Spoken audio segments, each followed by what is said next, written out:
Selamat malam Pak, kami dari kelompok 9 yang beranggotakan saya sendiri, Marcelo, Wilbert, Winston, dan Stephen Sonikatan. Apa tuh web server? Web server adalah perangkat lunak yang berfungsi sebagai sarana penerima permintaan yang dikirimkan melalui browser, kemudian memberikan tanggapan permintaan tersebut dalam bentuk situs atau biasanya kita kenal sebagai HTML. Namun web server ini mempunyai dua pengertian yang berbeda, yaitu sebagai bagian dari hardware ataupun biasa kita kenal sebagai perangkat keras, dan satu lagi itu software atau perangkat lunak. Nah, jika merujuk kepada sistem hardware, web server biasanya digunakan untuk menyimpan data seperti HTML dokumen, gambar, file JavaScript, dan CSS style sheet. Nah, sedangkan untuk software sendiri, fungsi web itu sebagai pusat kontrol yang dimana untuk memproses permintaan yang diterima dari web browser.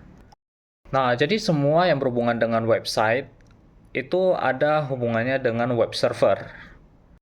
Tugas dari web server sendiri adalah mengatur komunikasi antara browser dan juga server, di mana itu kegunaannya untuk memproses sebuah website. Untuk saat ini ada beberapa pilihan web server yang bisa kita gunakan ataupun bisa kita pilih. Misalnya seperti Apache HTTP Server, Nginx, sama IIS. Membahas sedikit sejarah mengenai web server. Jadi pada tahun 1990, web server ini diusulkan oleh atasan dari organisasi riset nuklir Eropa bernama CERN HTTPD oleh Sir Tim Berners-Lee. Web server ini berjalan pada server NXT. NXT ini sendiri merupakan perusahaan yang didirikan oleh Steve Jobs setelah ia keluar dari Apple. Nah, pada tahun yang sama pula ditemukanlah yang namanya World Wide Web atau WWW. Perkenalkan, nama saya Wilbur Angelo. Saya akan menjelaskan bagaimana cara web server bekerja.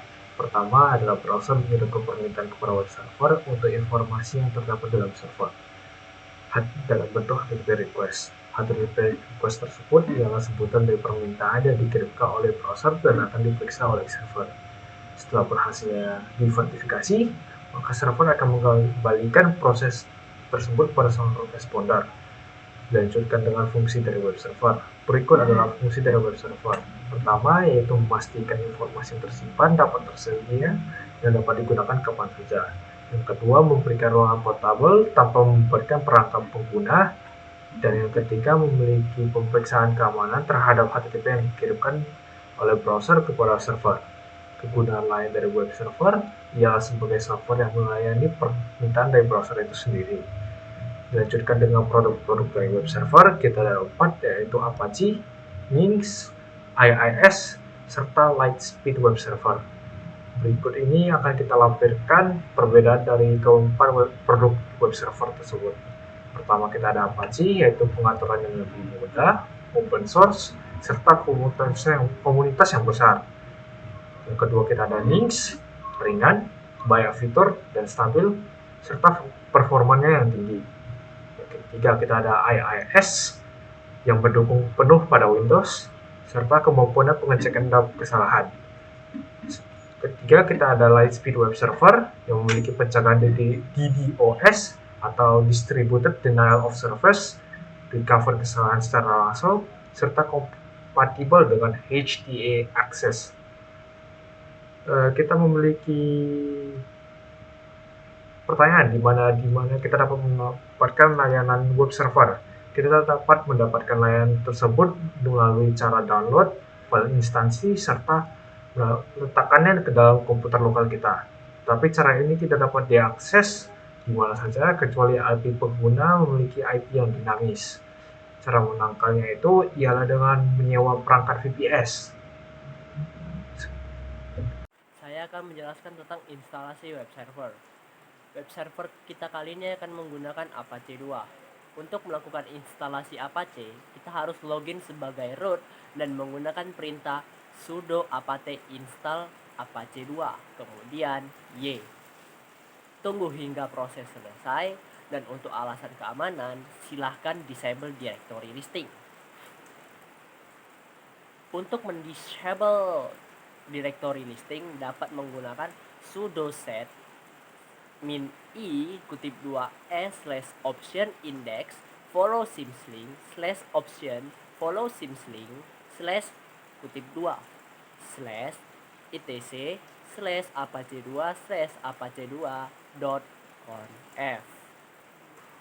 Agar supaya Apache 2 dapat selalu running ketika server hidup, kita menggunakan perintah-perintah yang berfungsi untuk stop, start, dan enable. Untuk stop, kita menggunakan sudo systemctl stop apache 2.service. Untuk start, kita menggunakan sudo systemctl start apache 2.service. Untuk enable, kita menggunakan sudo systemctl enable apache 2.service. Untuk mengetahui apakah Apache 2 sudah running atau tidak, kita bisa menggunakan perintah, yakni systemctl status Apache 2, sehingga kita bisa melihat apakah web itu atau server itu sudah aktif atau belum. Kita juga dapat mengetikkan IP address server di browser untuk mengetahui apakah servis Apache 2 sudah berjalan atau tidak.